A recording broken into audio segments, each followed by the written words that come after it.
durmieron. Ok. Mi hermano Gerardo, ¿nos guías en palabras de oración? Amén, hermano. Señor Jesús, en esta hora, Padre bendito, te damos muchas gracias, Señor, por que estamos aquí, Señor, reunidos para tener esta clase, Señor, con mi hermano. Bendícenos, Señor. Ayúdanos, Padre Santo, a entender y a disfrutar, Padre bendito, de tu palabra, Señor. Gracias, Señor, por el tiempo que tú nos das. Gracias, Señor, por la bendición, Señor, de escuchar tu palabra. Y al que no ha llegado, Señor, también, pues que sea pronta, Señor, su llegada, Señor, para escuchar de tu palabra. En el nombre de Jesús te lo pedimos. Amén. Amén. Ok, muy bien. Nos encontramos ya en el, en el capítulo 5, versículo 12. Aquí quiero que se me pongan bien picudos porque aquí vamos a ver una doctrina muy, muy establecida que, bueno, e incluso probablemente esta doctrina se viene desde el año 300 y 400 más o menos después de Cristo, con Agustín de Hipona.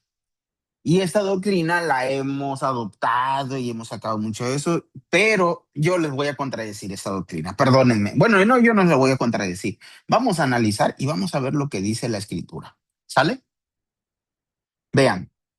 Versículo 12 dice, por esta razón, así como el pecado entró, entonces Pablo va a hacer desde el versículo 12 hasta concluir todo el capítulo, creo que sí, hasta el versículo 21, Pablo va a hacer una comparación.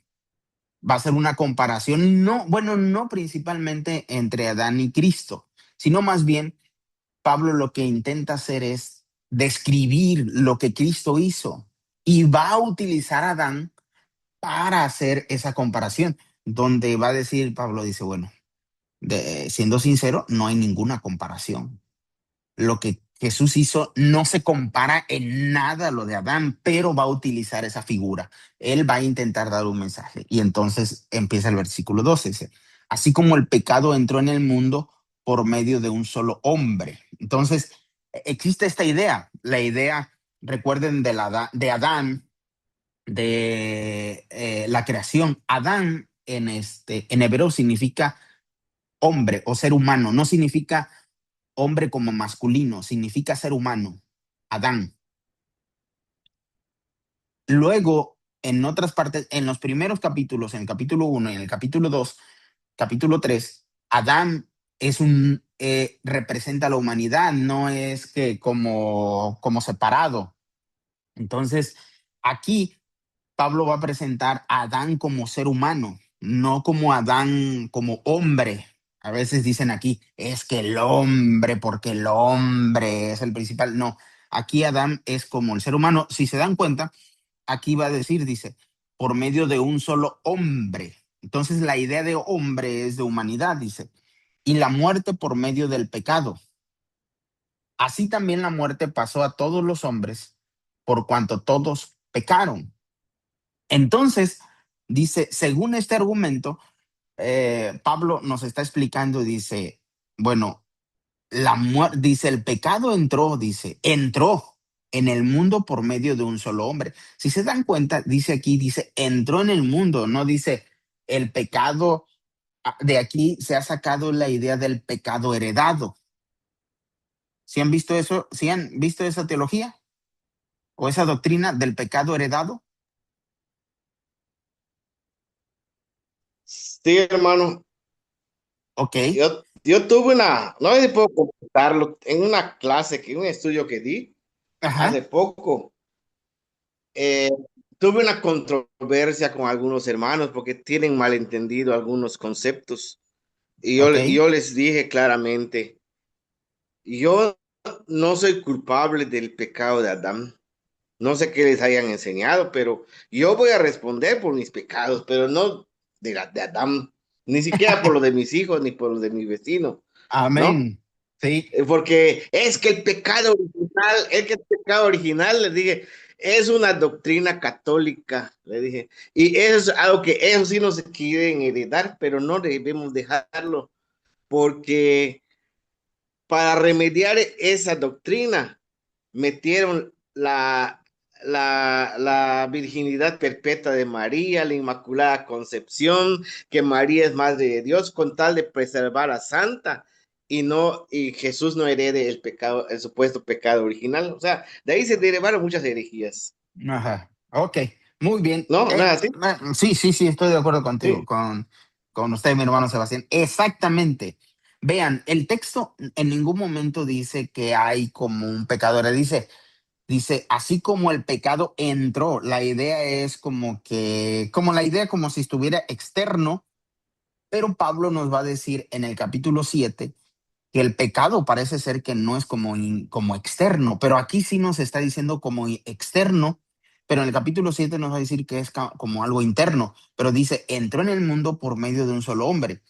Estamos hablando de hombre como Adán, dice, y la muerte por medio del pecado, o sea, ¿qué es lo que ocasiona, por qué morimos o qué es lo que ocasiona la muerte? Es el pecado, dice, así también la muerte, vean, dice, así también la muerte pasó a todos los hombres. No dice ahí. Así que la muerte pasó a todos los hombres. No dice porque heredamos el pecado de Adán. No, dice por cuanto todos pecaron. ¿Sí? Dice, creo, dice Romanos 6:23, la paga del pecado es muerte. ¿Sí dice? A ver, vamos a ver. Ah,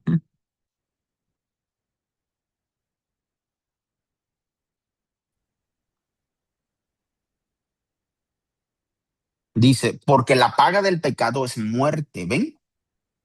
Entonces, según aquí, en este que estamos viendo, dice que aquí aparentemente, bueno, aquí podemos entender que Adán abrió la puerta, ¿no? Ahora, nuevamente, aquí no estamos en Génesis para explicar el aspecto mitológico que encierra Adán y todo eso, pero Adán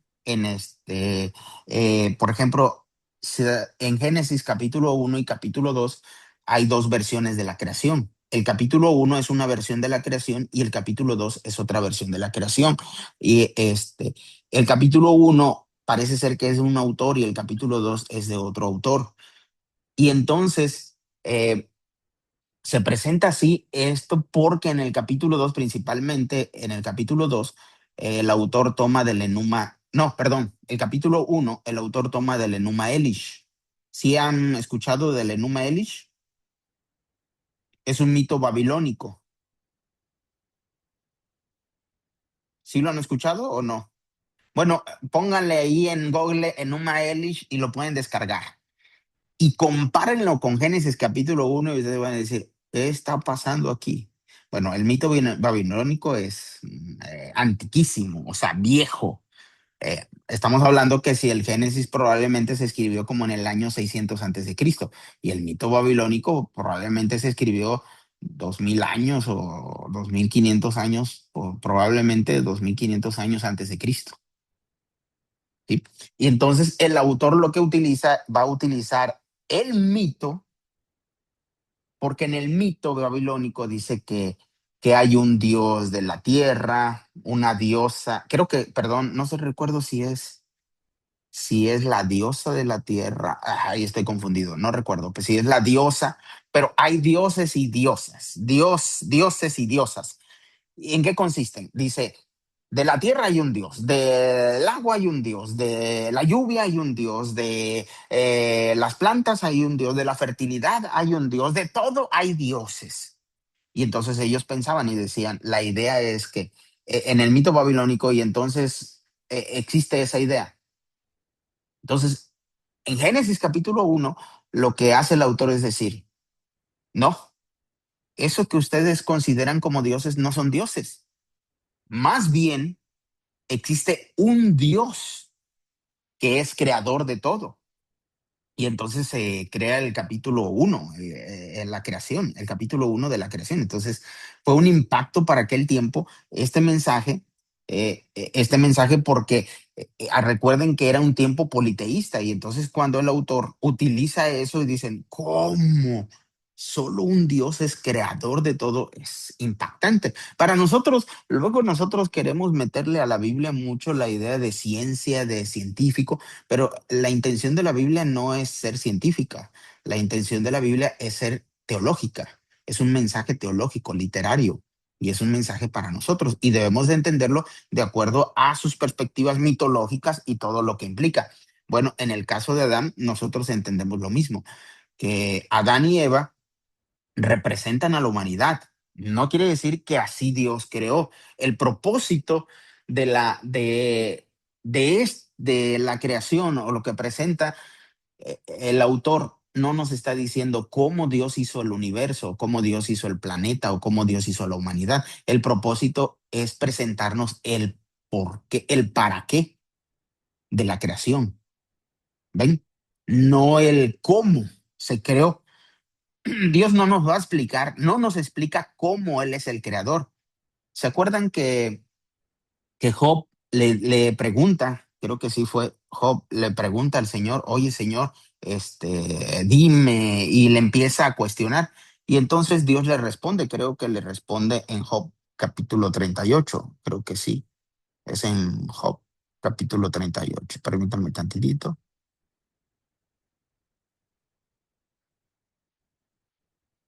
Entonces el Señor le responde, dice, entonces el Señor respondió a Job desde un torbellino y dijo, ¿quién es ese que oscurece el consejo con palabras sin conocimiento?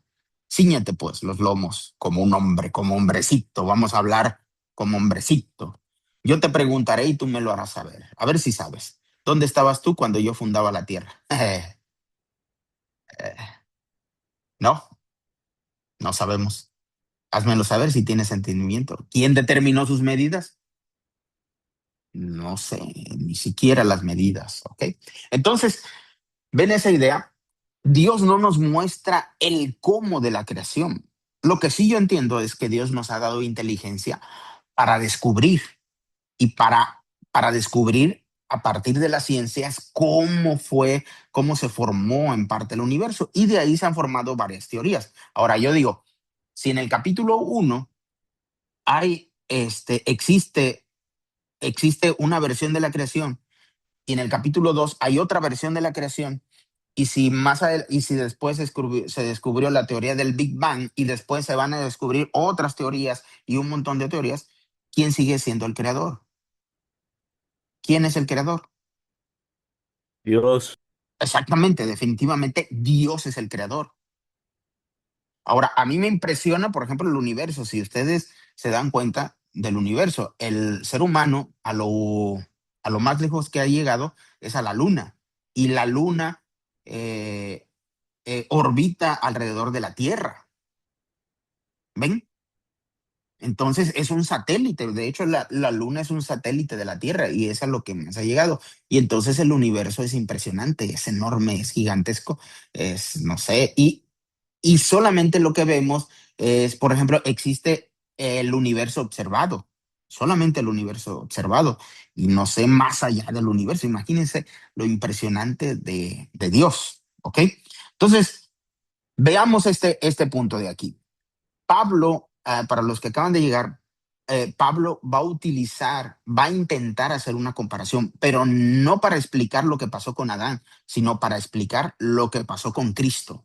Entonces, según en este pasaje, se derrumba la doctrina del pecado heredado, porque el texto nunca dice que hay un pecado heredado. Dice, la muerte, dice, así también la muerte pasó a todos los hombres por cuanto todos pecaron. Es decir, todos hemos pecado y por lo tanto hemos muerto. Todos hemos tomado nuestra decisión. Todos hemos dicho no a Dios. ¿Se acuerdan qué es lo que vimos allá en el capítulo 1, en versículo 18 en adelante? En el capítulo 2 también descubrimos eso. Nosotros descubrimos que nosotros hemos tomado nuestra decisión y le hemos dicho no a Dios. Entonces, por cuanto todos han pecado, ¿en qué momento? Y a veces nosotros decimos, pero ¿en qué momento es donde el hombre se convierte o en qué momento el hombre pierde lo que Dios le da. Yo no lo sé. Eso sí, no. Dios tampoco nos los explica. No sé si es en los primeros meses de cuando uno nace o años o no lo sé. No, no sé realmente cuándo, pero el asunto es que llega un momento en el que nosotros entendemos que Dios nos está llamando y la respuesta a Dios es la misma que Adán y Eva hicieron ante Dios, es decirle no a Dios. Y todos hemos dicho no a Dios. Entonces, la muerte no es una herencia de Adán. La muerte es parte, bueno, es la consecuencia de mi decisión que yo hice hacia Dios. Entonces, es como, este es el ejemplo que puedo entender. Adán deja la puerta abierta y entonces tú y yo somos responsables de pasar por esa puerta. Y otro ejemplo clarísimo es que si tú tienes un hijo y en tu casa dices malas palabras o palabras antisonantes, por lo regular, ¿qué van a hacer los hijos?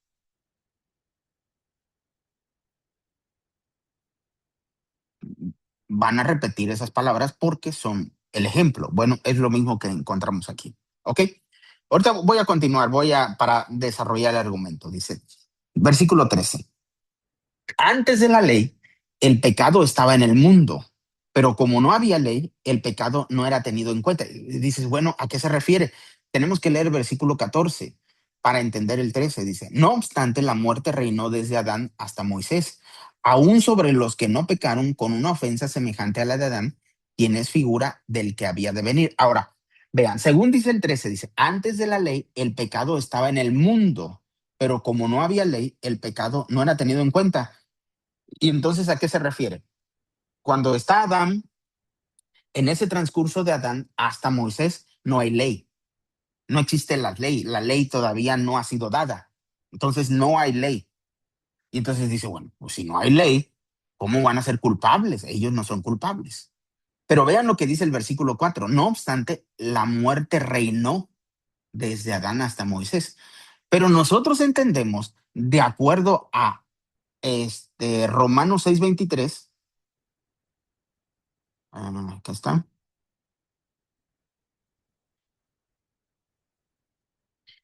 que la paga del pecado es ¿qué?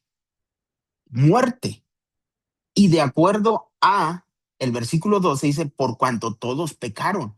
Y nosotros entendemos que aun cuando no había ley, ellos pecaron. Ellos son culpables, ellos son pecadores. ¿Por qué? Porque el versículo 14 dice, la muerte reinó. Es decir, esas personas murieron. Esa es la evidencia de que fueron pecadores. Ahora, este pecado no se refiere solamente a actos y actos, se refiere más bien a la desobediencia, bueno, ni tanto a la desobediencia, se refiere a la respuesta del hombre que el hombre hizo hacia Dios, de decirle no a Dios. ¿Ven? Entonces dice, no obstante, la muerte reinó desde Adán hasta Moisés. Es decir, ¿cómo sabemos que ellos son pecadores, aunque no estaba la ley? Pues porque murieron aún sobre los que no pecaron con una ofensa semejante a la de Adán. Ahora, creo que aquí nos ayuda más la NBI. Vamos a ver qué dice la NBI. Me gustaría ver qué dice la NBI. Dice, según el 14, sin embargo, desde Adán hasta Moisés, la muerte reinó incluso sobre los que no pecaron, quebrantando un mandato, como lo hizo Adán, quien es figura de aquel que había de venir. Pero la transgresión de Adán no puede compararse, bueno, perdón, creo que es en el 13, antes de promulgarse la ley ya existía el pecado en el mundo. Es cierto que el pecado no se toma en cuenta cuando no hay ley. Sin embargo, desde Adán hasta Moisés, la muerte reinó incluso sobre los que no pecaron, quebrantando un mandato como lo hizo Adán, quien es figura de aquel que había de venir. Entonces, aquí me gusta que la NBI no dice como la Reina Valera de 2015, que dice, no pecaron con una ofensa semejante a la de Adán. Entonces dice, bueno, si ellos no pecaron con una ofensa semejante a la de Adán, porque murieron. Bueno, la NBI quita eso y dice, no, pues no pecaron igual como que lo que sucedió con Adán, porque Adán ya había comido del fruto. Aquí la idea es que aquí ya no hay, en ese ya no hay un fruto para desobedecer, sino más bien es una respuesta de ellos hacia Dios, que es la misma, pues, es lo que estoy tratando de decir. O sea, es la misma ofensa. Vean que dice aquí ofensa. La ofensa de Adán es lo que sucedió con él. Bueno, la ofensa de nosotros, la ofensa de los que estuvieron sin ley desde Adán hasta Moisés, fue lo mismo que ocasionó su muerte. ¿Ven? Fue el decirle no a Dios. Y es lo mismo que sucede hoy con nosotros. Sí.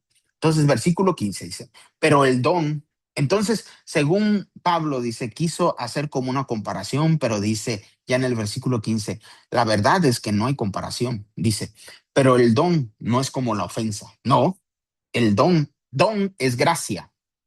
Entonces dice, el don no es como la ofensa, porque si por la ofensa de aquel uno murieron muchos. Ahora, aquí Pablo, a veces vamos a encontrar en la Biblia y sobre todo en Pablo, que a veces va a poner muchos y a veces va a poner todos.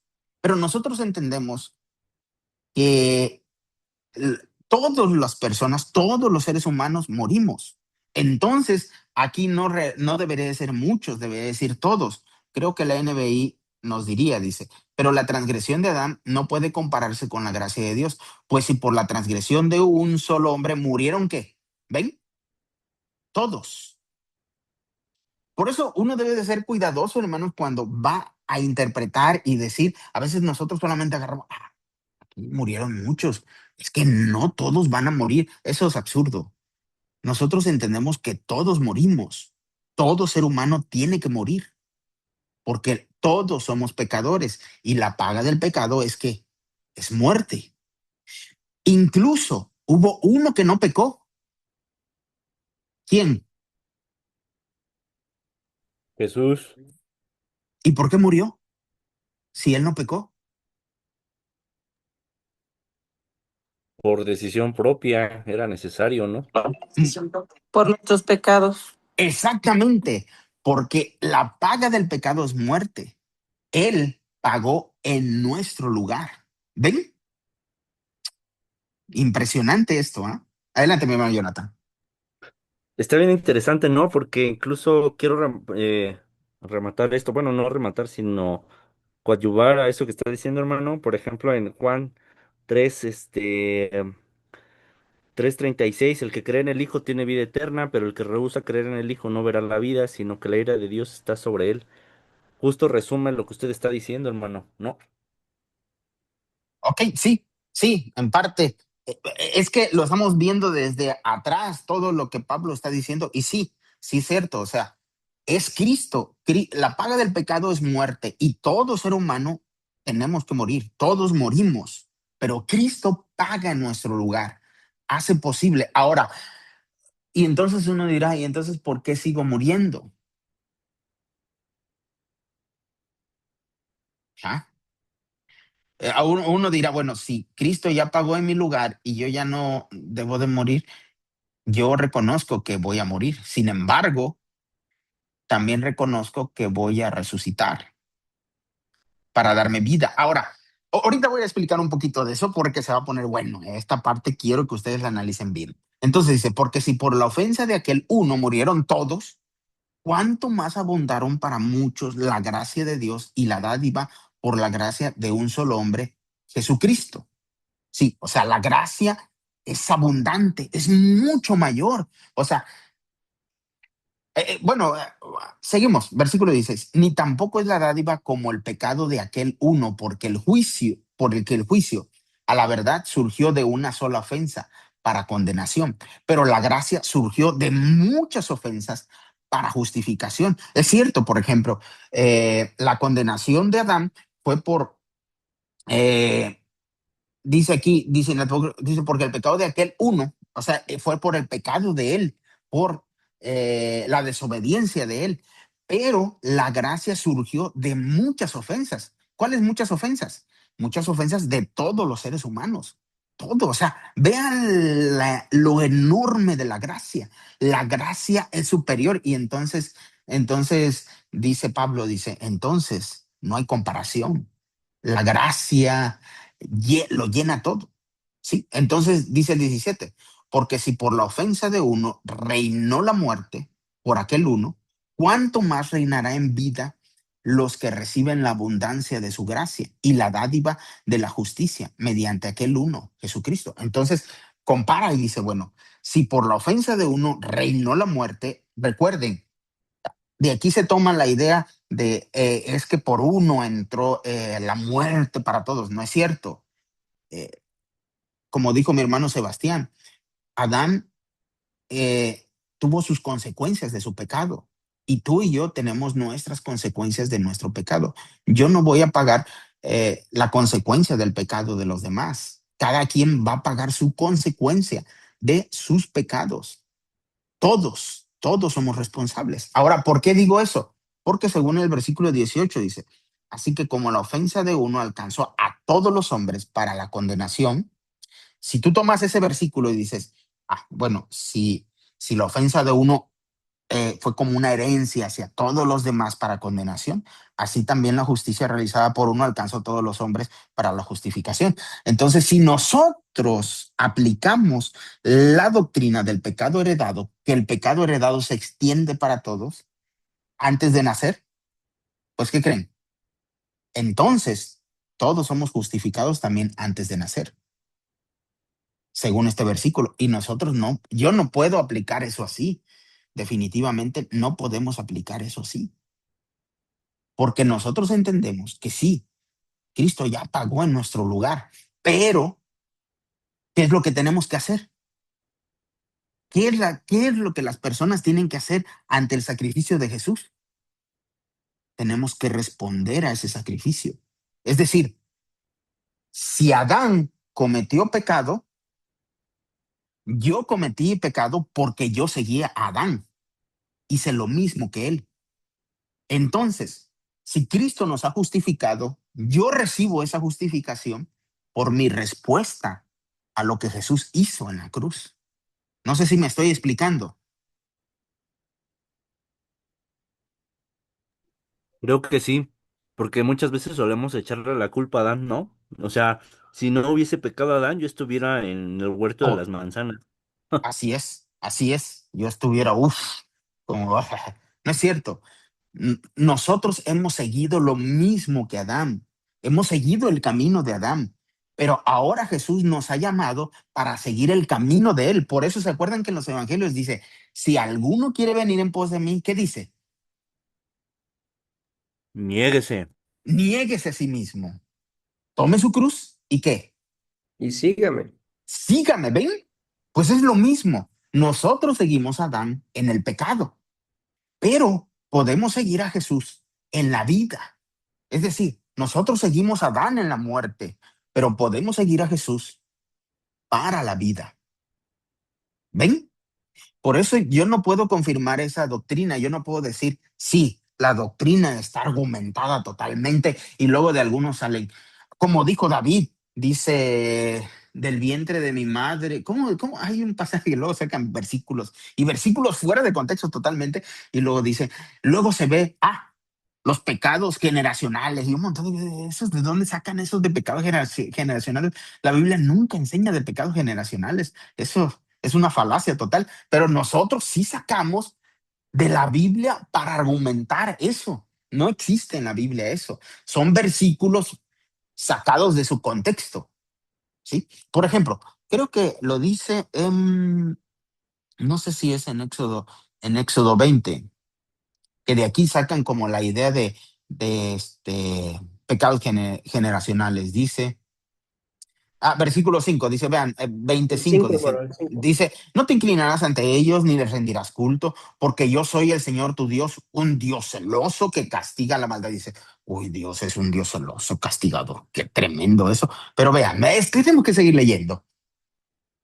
A los hijos, dice, fíjense qué malvado, qué celoso y castigador es Dios, tan celoso y castigador que hasta dónde alcanza, dice, castigo la maldad de los padres sobre los hijos. Ay, no, terrible.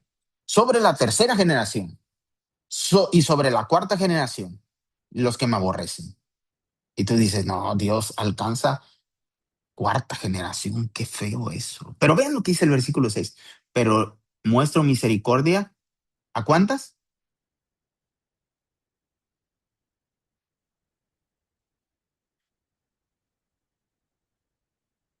Por 1000 generaciones. Compara 4 generaciones con 1000 generaciones. Eso nos incluye. Definitivamente. ¿Ven? ¿Ven que el texto no está haciendo énfasis en las maldiciones generacionales?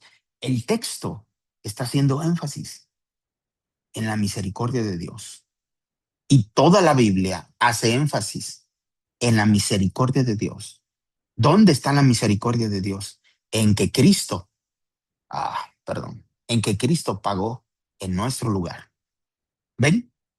¿No se han dado cuenta que Dios es muy misericordioso? Ya descubrimos anteriormente cuando, cuando Cristo murió por nosotros. Ya lo vimos aquí, donde dice, cuando éramos débiles, cuando éramos impíos, bueno, todavía lo somos. Con todo podría ser, dice, pero Dios demuestra su amor para con nosotros en que cuando éramos débiles, impíos, pecadores, luego dice, siendo éramos enemigos, Él murió por nosotros cuando éramos todo eso. Imagínense entonces, ¿qué ven ahí? Maldición, ¿cómo? ¿Maldiciones generacionales o ven misericordia? ¿Qué vemos? Misericordia y gracia. Sobre todo, ¿ven?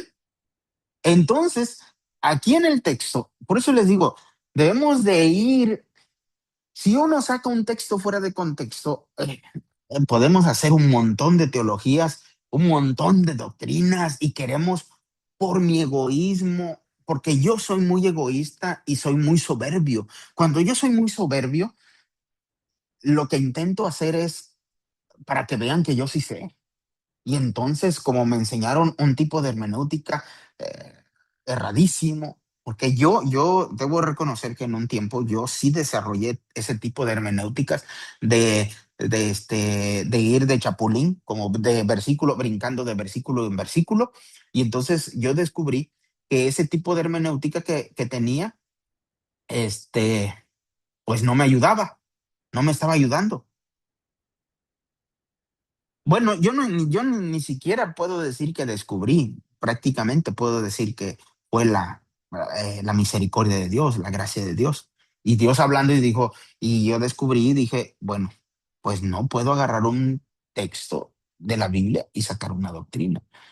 Si tenemos la carta a los romanos, yo tengo una gran obligación de ir a la carta y tratar de entender lo que el autor está diciendo. Y eso es lo que tratamos de hacer aquí. Vean, entonces el versículo 18 no nos está diciendo que está el pecado heredado, nos está diciendo que nosotros seguimos el camino de Adán, pero también podemos seguir el camino de Cristo. ¿Ven? 19. Ahora, pero el camino de Adán nosotros lo hicimos con gusto. El camino de Cristo no ha sido tan fácil, no es fácil. El camino de Cristo es que Cristo pagó todo. E incluso me atrevo a decir que en el camino de Cristo nosotros vamos tomados de la mano de Cristo. Es decir, es Cristo el que nos lleva. Y nosotros a veces como que damos jalones hacia atrás y como que no queremos. Y como que queremos regresar al camino de Adán. Y yo creo que a veces lo logramos. ¿Y qué creen? Lo maravilloso de esto es que cada vez Dios me impresiona y es que Dios va por mí a ese camino, me saca de ahí y me regresa a su camino, me regresa.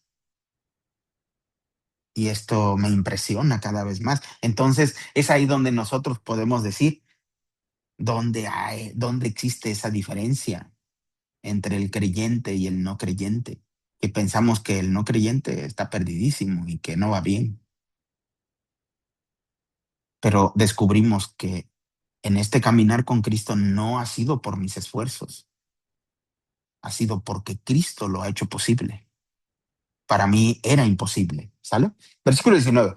Porque como por la desobediencia de un solo hombre, muchos fueron constituidos pecadores. Así también por la obediencia de uno, muchos serán constituidos justos. Y esa es la idea. Por la obediencia de uno, si seguimos ese camino, vamos a ser constituidos, somos constituidos justos. Ahora, la justificación la justificación no es que Dios solamente diga, bueno, a ti te declaro justo, sino que en la justificación también nos transforma, nos está transformando día a día. Todo el tiempo nos llama a esa transformación. Entonces dice el versículo 20, dice, la ley entró para agrandar la ofensa. Y uno dice, bueno, entonces ¿para qué vino la ley? Si la ley entró para agrandar la ofensa, pero en cuanto se agrandó el pecado, sobreabundó la gracia. Ahora, esto no es para decir que donde no hay ley el pecado no existe, no. Es más bien para decirnos, ¿se acuerdan lo que decía creo que fue en Romanos 3:20? A ver, déjenme ver.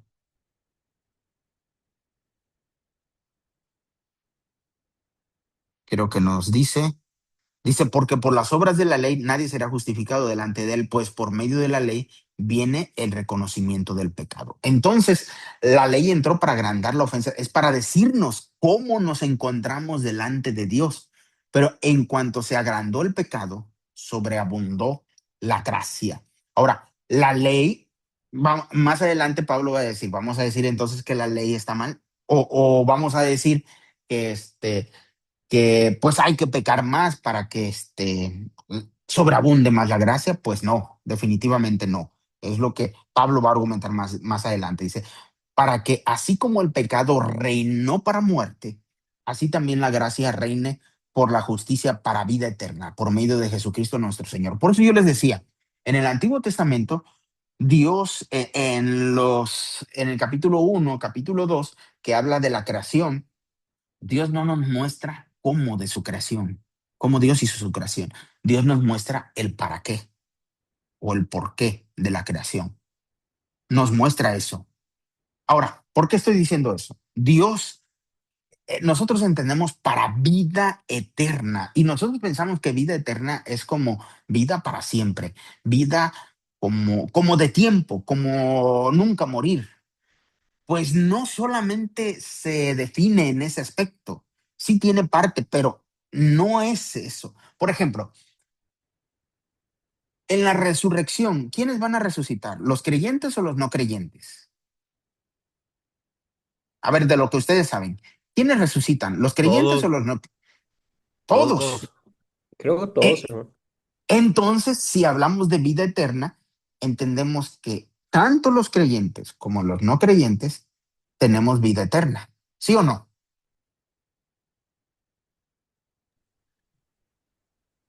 Pues a lo que estamos estudiando, creo que sí.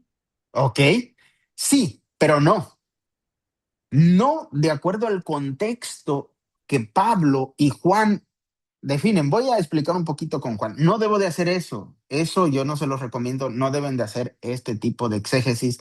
No es lo correcto, pero solamente para dar una explicación. Y voy a ver Juan capítulo 17, versículo 3, para que entendamos un poquito a lo que en la Biblia habla de vida eterna. Según el 17:3, ¿qué dice? Y esta es la vida eterna, que vivas para siempre y nunca mueras. ¿Así dice?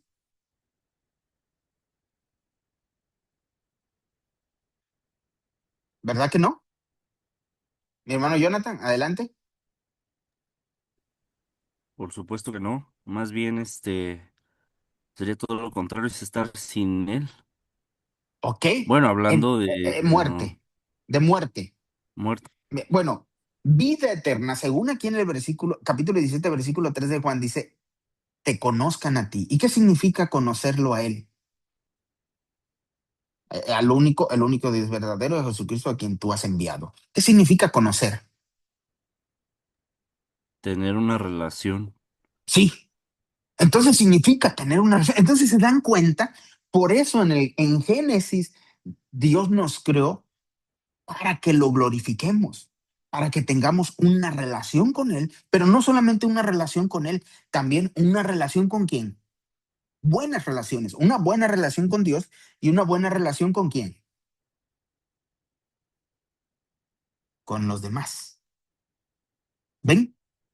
Imagínense, según los científicos, los astrónomos, que ven el universo y todo eso, dice, se ha comprobado hasta la fecha que, por ejemplo, nosotros estamos en una galaxia y que en nuestra galaxia hay 200.000 millones de estrellas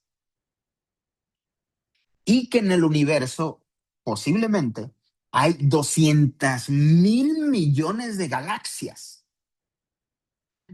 Y dentro de una galaxia, por ejemplo, donde hay una estrella, hay probabilidad que existan como sistemas solares como los que nosotros tenemos, donde hay planetas orbitando alrededor de esa estrella. Entonces yo digo, bueno, Dios, ¿por qué no creó, por qué no mejor creó a alguien y dijo, te voy a mandar al planeta, no sé qué, que está en esta constelación, te voy a mandar, y a cada uno, ¿por qué no nos puso en un planeta? ¿Por qué? ¿Por qué no nos puso separados así? Y creó a los seres humanos y los puso así. ¿Por qué creen?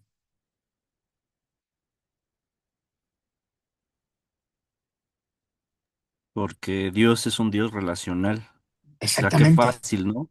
Sí. Sería ponernos a cada uno en un planeta distinto. O sea, eso es muy sencillo. ¿Alcanza? Es como si su creación fuera en blanco y negro y solo un árbol estuviera a color.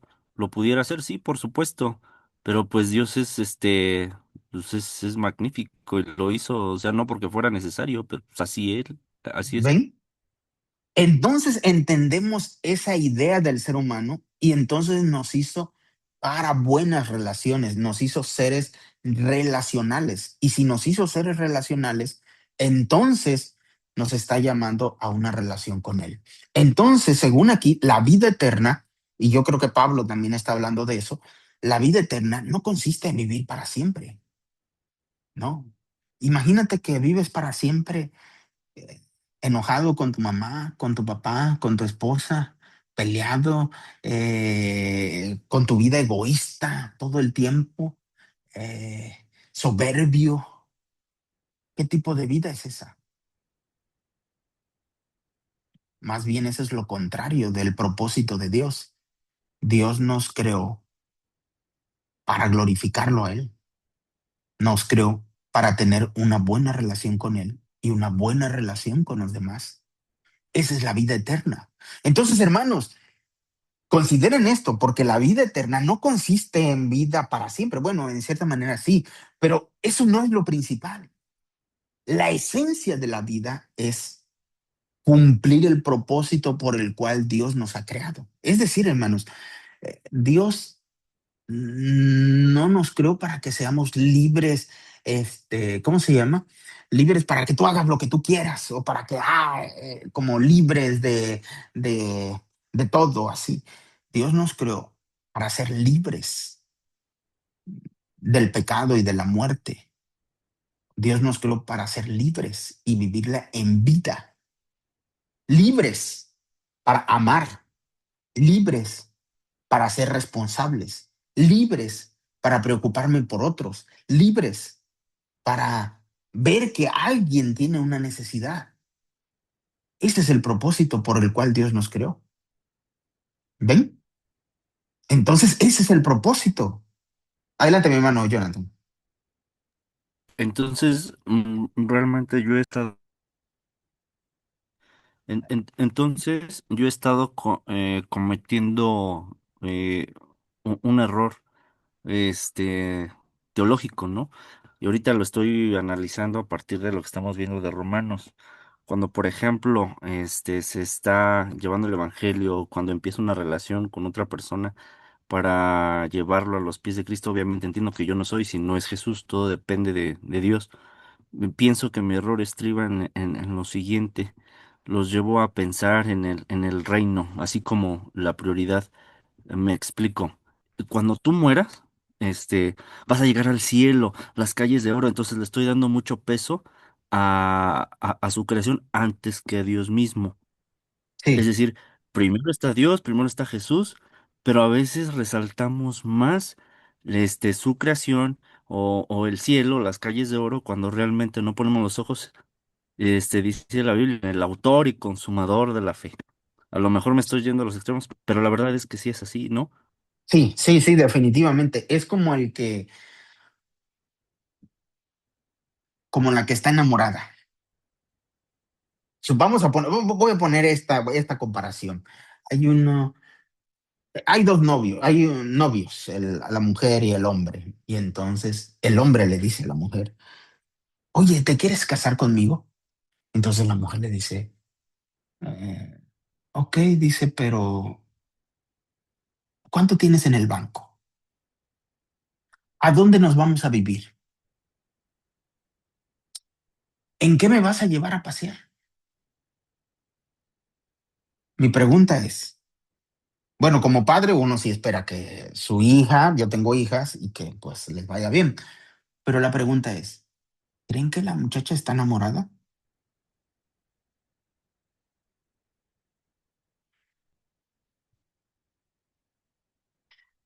Porque cuando uno está enamorado y entonces el novio bueno, el novio le dice a la novia, oye, ¿te quieres casar conmigo? Y ella dice, claro que sí. Oye, pero no tengo dónde llevarte a vivir, no me interesa. Oye, pero es que, mira, todavía estoy consiguiendo trabajo, no me importa, solamente quiero estar contigo. ¿O no es así? Qué interesante, Paz. Esto me está gustando demasiado, ¿no? Porque a veces, imagino, o sea, tantos años y apenas en esta clase, o sea, sí, o sea, yo siempre he entendido eso, pero a la hora de hablar digo cosas distintas. O sea, es como mis ojos están puestos en la casa. O sea, pensemos en Dios. Mis ojos están puestos en la casa y no en Dios. Sí. Ahora, eh, yo no estoy poniendo en un plano romántico y cosas así, pero siendo sinceros, Dios nos ha dado este planeta maravilloso, nos ha dado trabajo, nos ha dado familia, nos ha dado todo. Incluso cuando yo no merecía y nunca lo he merecido, ha pagado todo por mí. ¿Qué más quiero? ¿Qué más quiero? Solamente tengo que decirle sí, Señor. Dice, fíjese, me gusta lo que dice C.S. Lewis. Esto está tremendo lo que dice C.S. Lewis. Dice, si yo voy al cielo y Dios no está ahí, yo no quiero estar.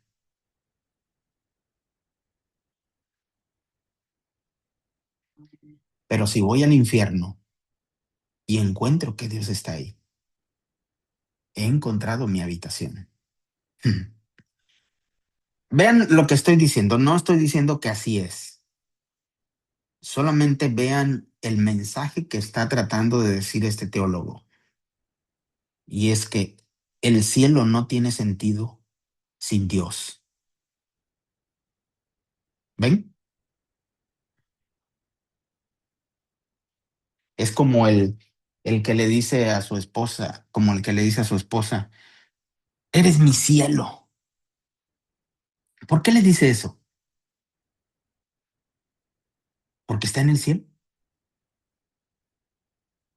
porque está enamorado, porque para él es lo mejor, estar con ella, disfrutar.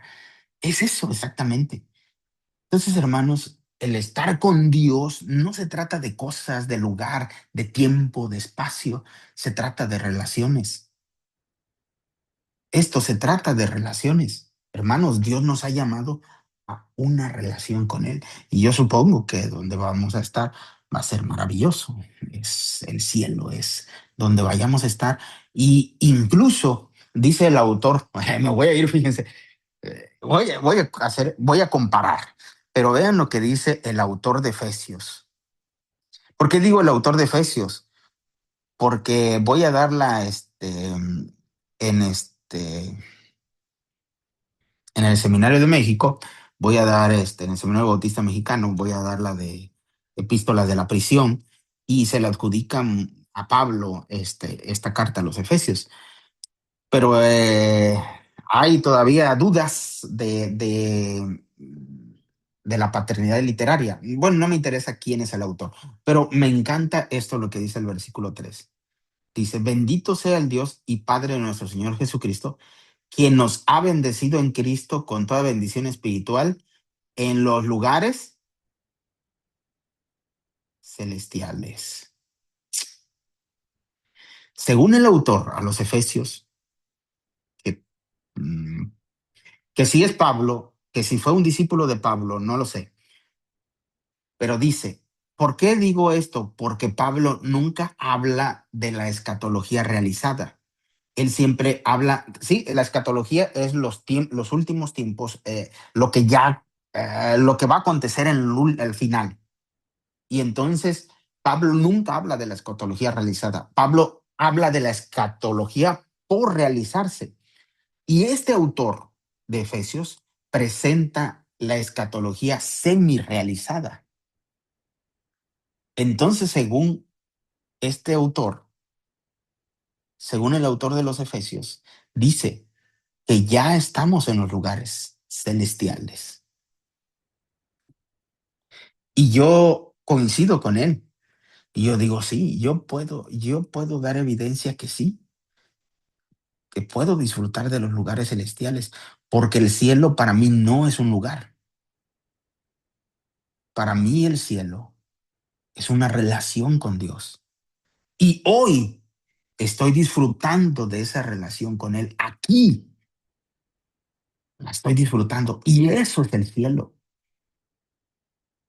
¿Ven? Bueno, ok. Dice, entonces la idea, por eso les digo, la vida eterna no es como de para siempre. La salvación, hermanos, sí es un evento en la historia, pero la salvación es esa relación con Dios. Es que venimos a una relación con Él por medio de Jesucristo, nuestro Señor. ¿Ok? ¿Cómo ven? ¿Qué les parece? Me gustaría entrar a la siguiente sección. No sé si tenemos tiempo. Bueno, voy a tratar y dar al final unos tiempo para ustedes.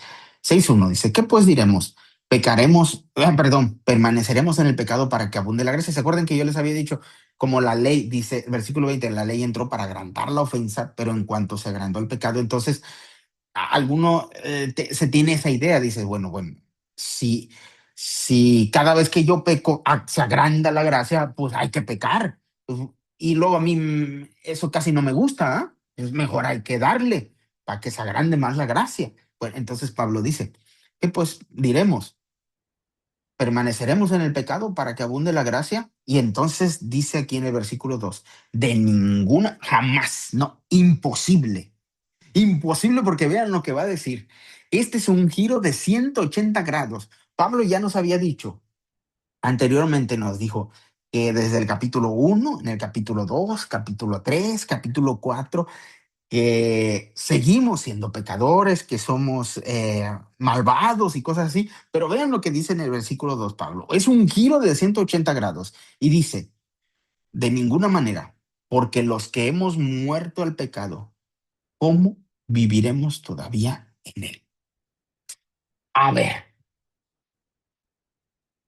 dice según Pablo que ya morimos al pecado. Sin embargo, por eso les digo, debemos de ver el contexto y de toda la carta. Ahora, nosotros si tomamos este versículo, tú puedes decir, oye, a ver, hermano, levante la mano, ¿quién ha pecado hoy? Y levanta alguien la mano. No, pues yo. No, tú no eres cristiano.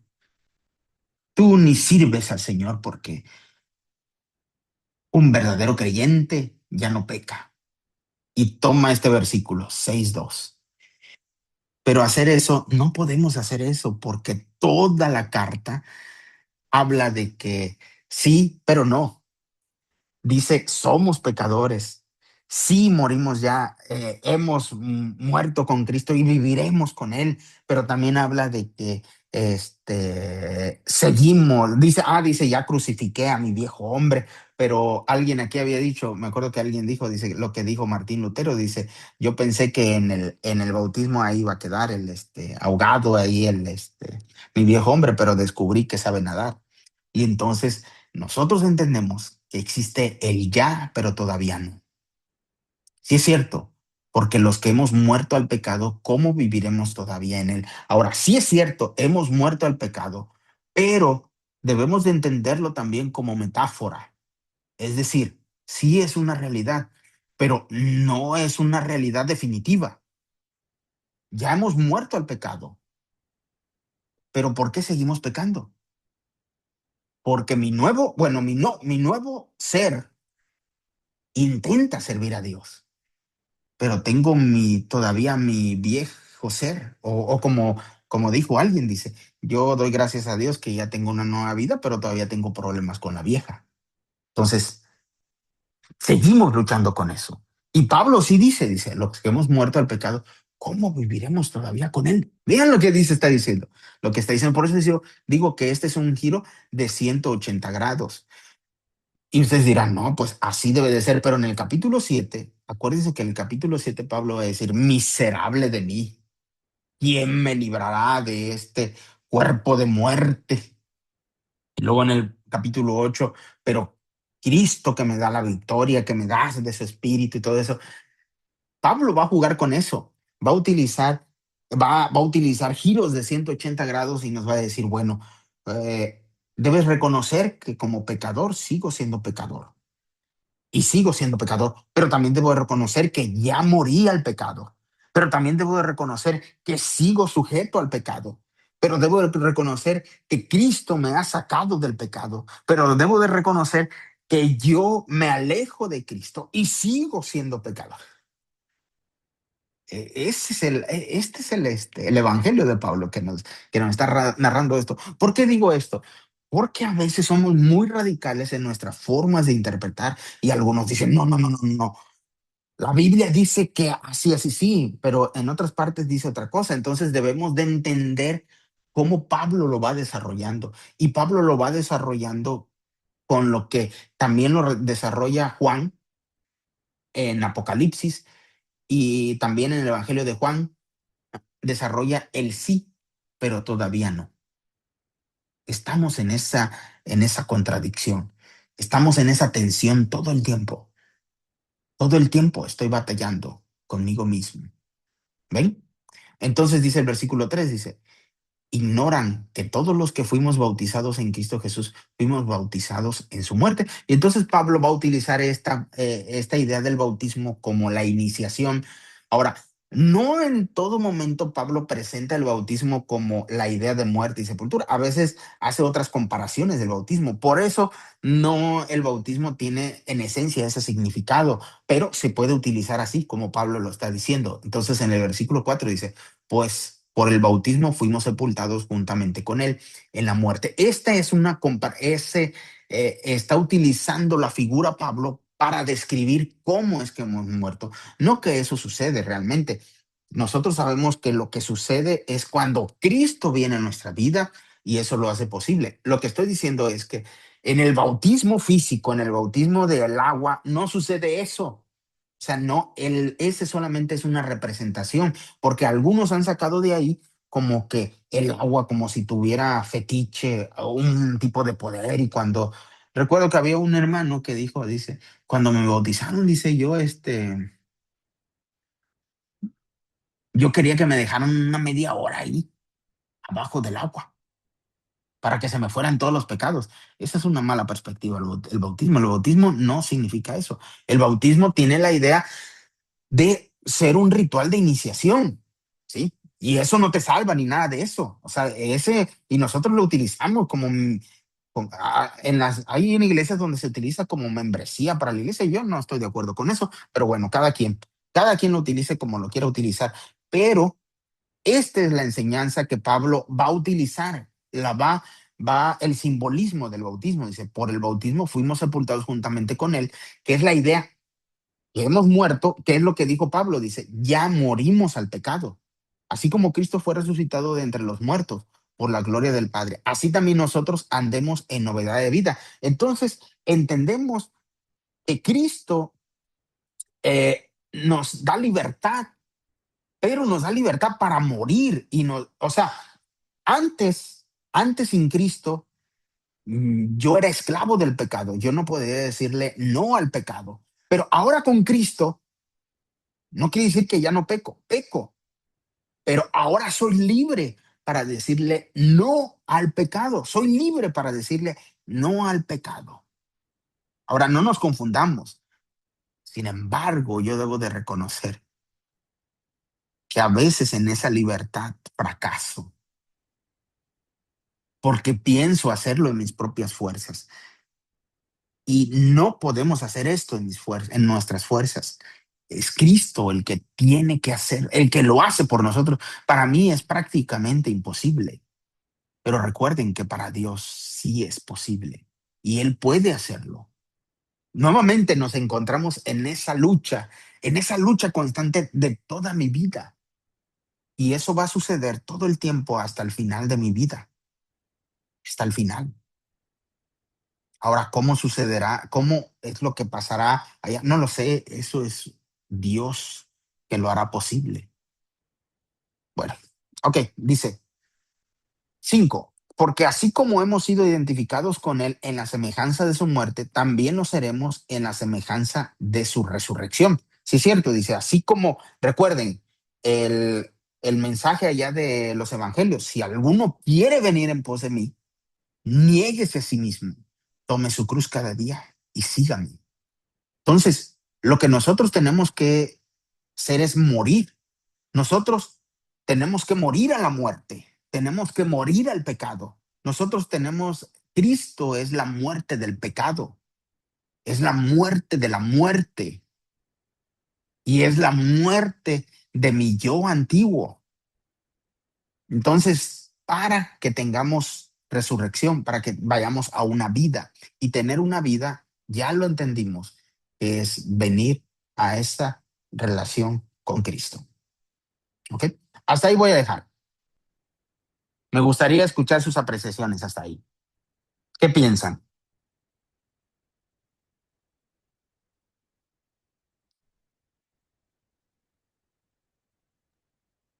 Creo que esta clase, bueno, perdón antes por llegar tarde, pero fue muy reveladora, ¿no?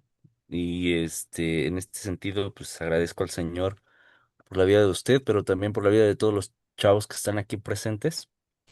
Y creo que experimentar la verdadera libertad a veces nos cuesta trabajo. Quiero poner por un ejemplo, porque he notado lo siguiente desde mi perspectiva de cochino pecador, ¿no?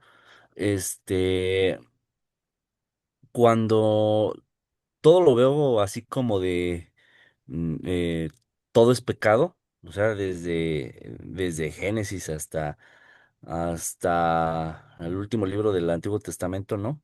Y tomo parte de ahí y busco justificar eso que yo veo como pecado. Ah, es que esto es pecado, es que la Biblia dice que esto es pecado y demás.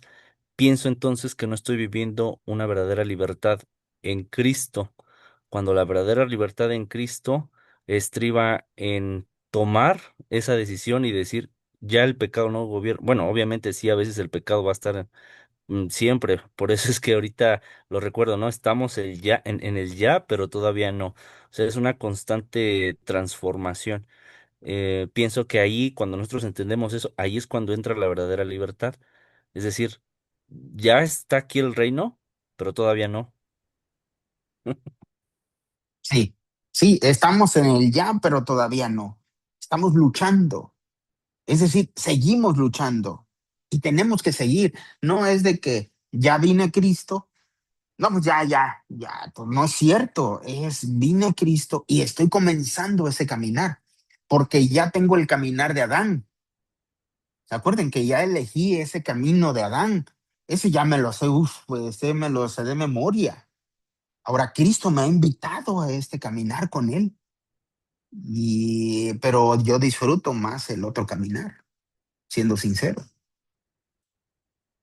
Ok, ok, gracias, mi hermano Jonathan. ¿Alguien más?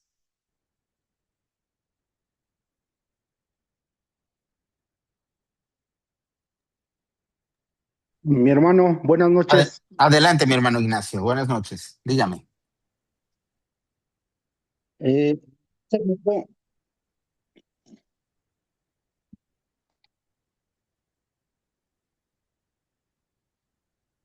bueno, antes de comenzar, quiero comentar respecto a que hay varios pasajes de la Biblia que mencionan que Dios puso eternidad en el corazón del hombre. Y efectivamente podemos encontrarlo en Eclesiastés, en Daniel. Sin embargo, no podemos decir que el hombre sea eterno porque el único eterno es Dios. Dios no tiene principio ni fin, pero el hombre es una creación. Entonces, no, el hombre sí tuvo principio a partir de que fue creado por Dios. Sí podemos decir que el hombre, a partir de que fue creado por Dios, estará por siempre y para siempre, pero no tuvo un principio. Este, pero tuvo un principio, el cual Dios no tiene principio ni fin. Entonces sí, efectivamente, después de ser creado, el hombre vivirá eternamente eh, junto a Jesucristo, alabando y bendiciendo su nombre para los justos, para los que han aceptado el nombre de Jesucristo, pero para los que no, vivirán en condenación eterna, que es lo que establece la Biblia. Volviendo al pecado, efectivamente, no dejamos de pecar. Dios, eh, cuando aceptamos el nombre de Jesucristo, ya no reina en nosotros el pecado ni la muerte. Eh, los que vivimos en Jesucristo, somos libres de la condenación del pecado. Sin embargo, el Espíritu Santo nos está acercando a Jesucristo cada día más a través de su palabra y al convencernos de pecado. Grande es Dios porque ya no tenemos esa culpa. Veía un tema en consejería y básicamente el problema, la culpa, es generado por el pecado en el hombre. Y a veces nos refugiamos a veces algunos hombres se refugian en la psicología y hasta han dado en decir psicología cristiana, pero pues esto no es real, porque el problema se origina en el pecado del hombre. Y cuando entra la consejería, de la psicología no cura nada, porque el problema del hombre es espiritual y está basado en el pecado. Entonces la consejería eh, de la psicología dice, es que el hombre tiene problemas porque fue maltratado por su padre, fue maltratado por su madre, etcétera. Y de la Biblia dice que no, que el problema del hombre está en su pecado. Entonces, grande es Dios porque su palabra es verdad. Y en un libro que acabo de leer, cuando fundamentan la consejería, parten de ese tema. La palabra de Dios es verdad. Pues cuando estamos estudiando Romanos y encontramos que somos pecadores y que dejaremos de pecar hasta el día de nuestra glorificación, cuando estamos en presencia de Cristo, bendito Dios, porque a través de su palabra nos hace reconocer que a través de su sacrificio nosotros hemos sido reconciliados con el Padre. De lo contrario, tendríamos problemas espirituales y necesitaríamos consejería, pero grande es Dios que a través de su sacrificio me hace y me ha reconciliado con el Padre y para mí eso es una gran bendición. Gracias, hermano. Ok, muy bien, hermano Ignacio, gracias. Gracias. ¿Qué más falta? Mi hermano Gerardo, ¿qué nos dices, hermano? Bueno, hermano, primeramente quisiera, pues, eh, pues es que la verdad yo tenía esa duda, decía, bueno, ¿yo cómo le puedo decir a un hombre que no va a ser salvo? O sea, que él no puede ser salvo siendo que yo le estoy, o viceversa, ¿cómo alguien que ya es salvo me puede decir a mí como pecador que yo no soy salvo? Yo digo que la salvación, hermano, Dios la da para todo hombre, nada más reconociendo a Jesús como su salvación, la obtiene. Era lo que yo me refería cuando dijeron algo así que creo que dijo mi hermano Jonathan. No, hermano, no, no es así. Pero yo creo, hermano, que la salvación, por eso Jesús murió por nosotros, para salvarnos y, y para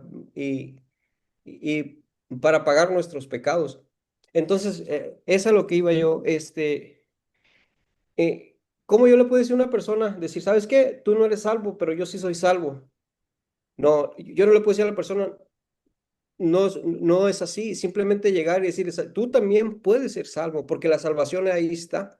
Solamente es que tú sigas a Jesús y te arrepientas de tus pecados, aunque todos somos pecadores, pero era como usted decía, por su misericordia y por su gracia, ¿verdad? Cuando Él nos llama, eh, eh, nos, nos da la vida eterna, ¿verdad? Entonces digo yo, pues yo la verdad cuando yo he evangelizado a alguien, digo, es que tú puedes ser salvo por medio de Jesús, pero yo nunca he señalado a una persona, ¿sabes qué? Tú no eres salvo, yo sí soy salvo. No, yo no he hecho eso porque yo pienso, hermano, que sería algo mal, porque muchas personas lo han tomado a mal. ¿Cómo el hermano sí puede ser salvo y yo no puedo ser salvo? Nada más porque no sigo a Jesús no puedo ser salvo. Ya a su tiempo el Señor tocará mi corazón y yo también vendré a Cristo y yo también puedo ser salvo como usted. Mas no decirle a la persona no puede ser salvo porque no has aceptado a Cristo. A lo mejor sí, no, eso es lo que dice la palabra, ¿verdad? Que si no acepta a Cristo, pues no puede ser salvo.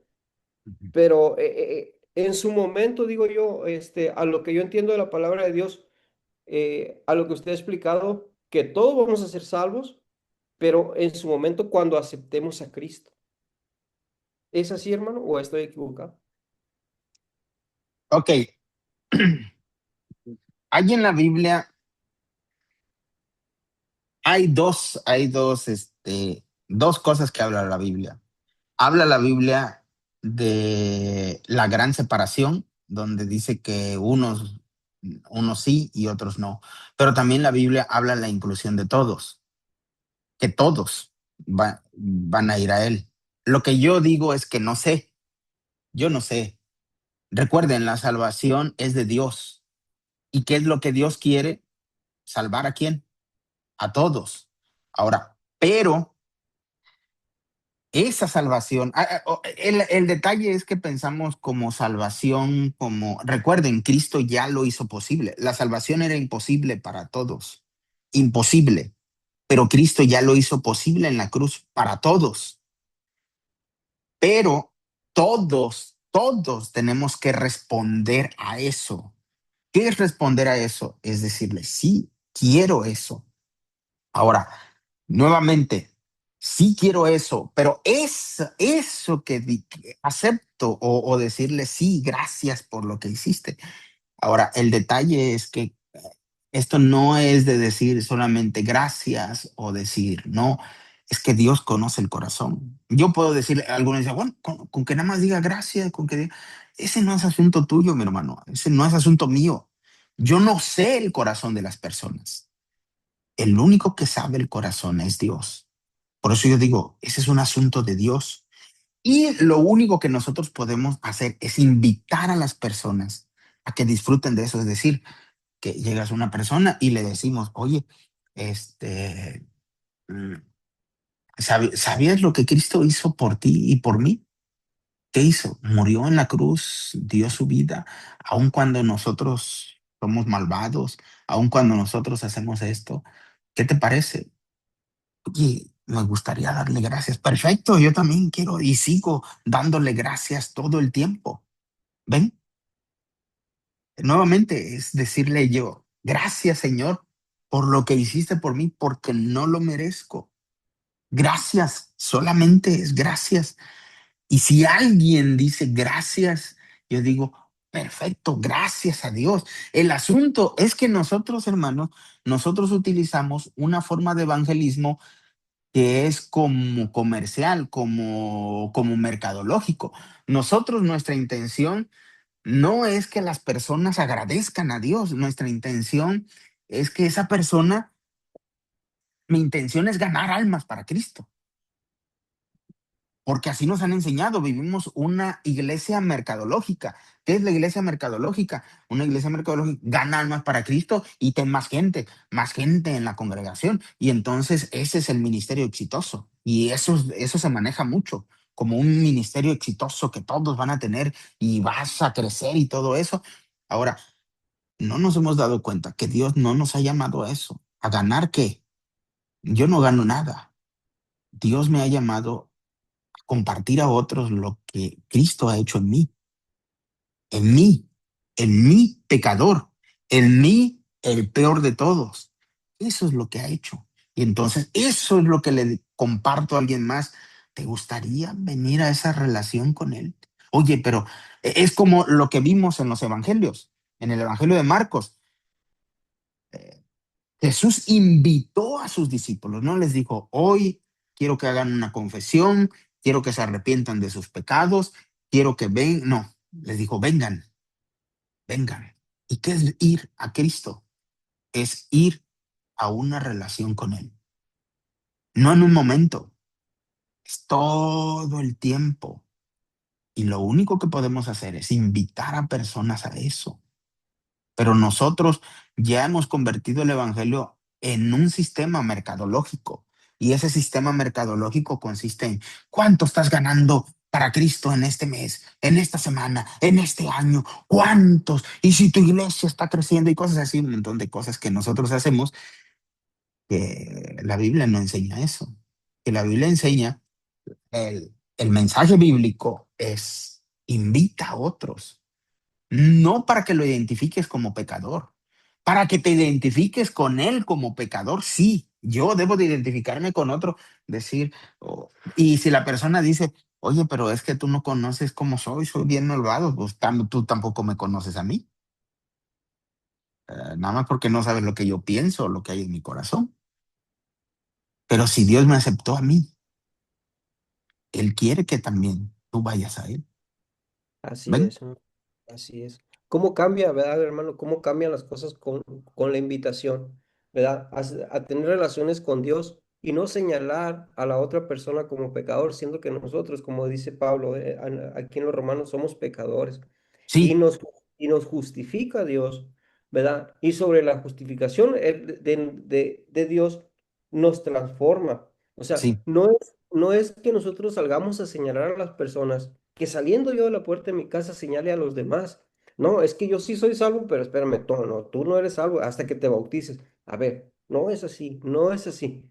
Como usted lo dijo hace Ujú, rato, hermano, no es el agua lo que lo limpia, no es como el ejemplo que dio el hermano, no, es que yo me siento mejor con el agua. No, hermano, espérame tantito, no es el, como usted dijo, no es eso, es mejor que la persona, hermano, entienda que el amor de Cristo es el que lo salva, ¿verdad? sí. Que el amor de Es Cristo es el que lo va a llenar. exactamente. No hay, Recordemos, es Cristo el que nos salva.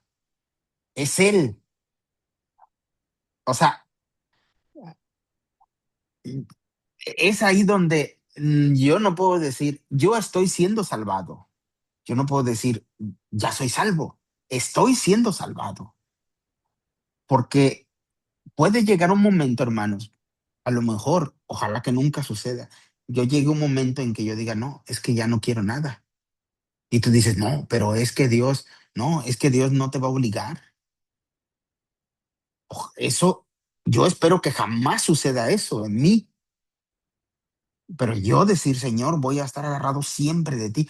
Miren, esa es la idea donde habla de la seguridad y la inseguridad, y que se ha sacado la seguridad y la inseguridad de la salvación. Y algunos quieren argumentar y dicen, no, es que la salvación no se pierde. Hay versículos, nuevamente agarramos versículos y versículos absurdos, que eso no podemos hacer eso de la Biblia. Y hay versículos donde la inseguridad y quieren sacar, bueno, la Biblia habla de la seguridad y habla de la inseguridad. Si quieres quitarle partes a la Biblia para que no diga de eso, quítaselas. Pero la Biblia sí habla de la seguridad y habla de la inseguridad. La seguridad total de la salvación radica en Dios, totalmente en Dios. La inseguridad radica en mí. En mí radica la inseguridad.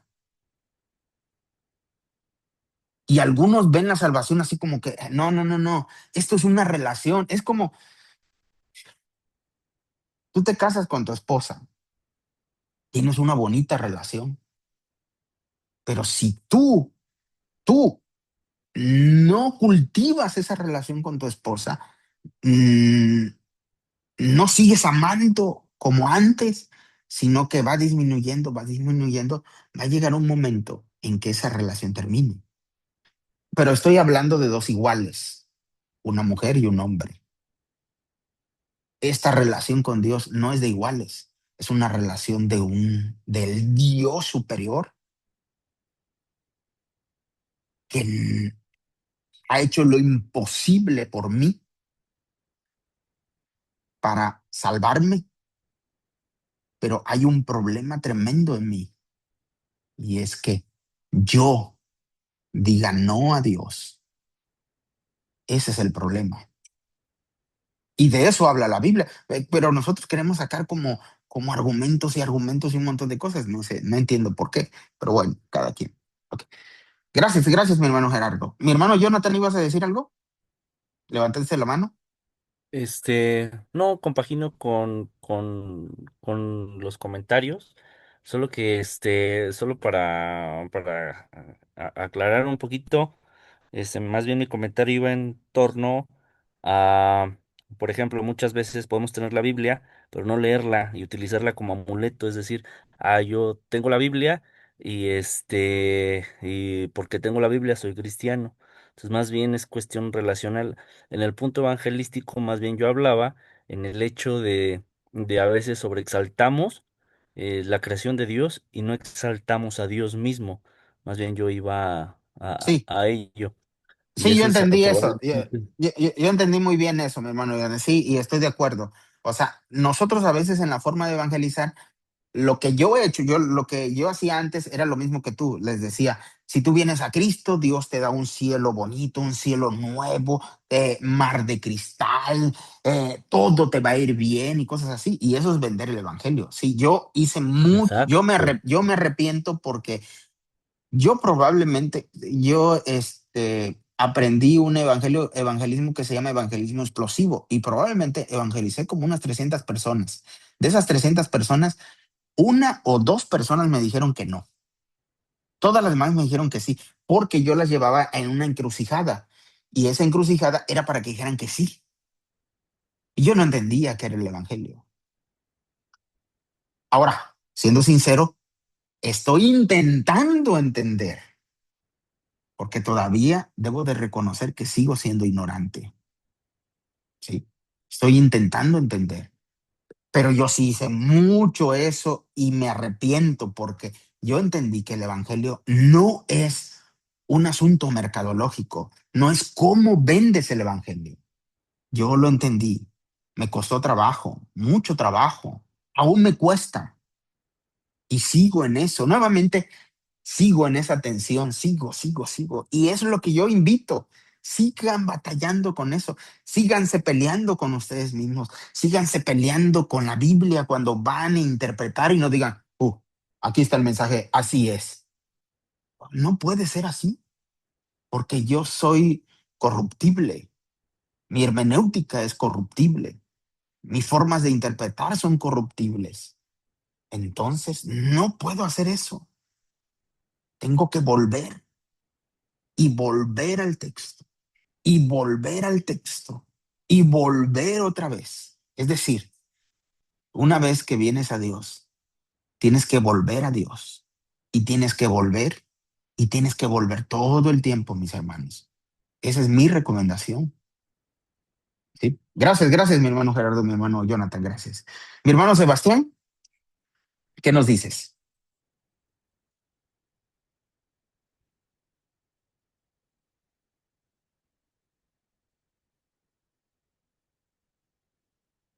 ¿Sigues ahí, mi hermano? Mi hermano Sebastián, prende el micrófono. Ya se durmió el hermano Sebas. Por ahí va a estar. A ver, prenda el micrófono, hermano. O no lo puede prender.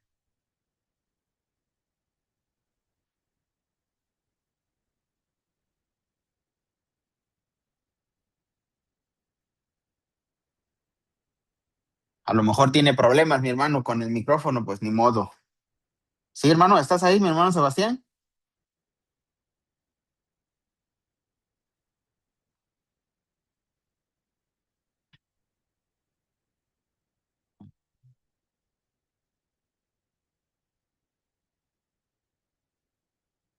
No, parece que no está.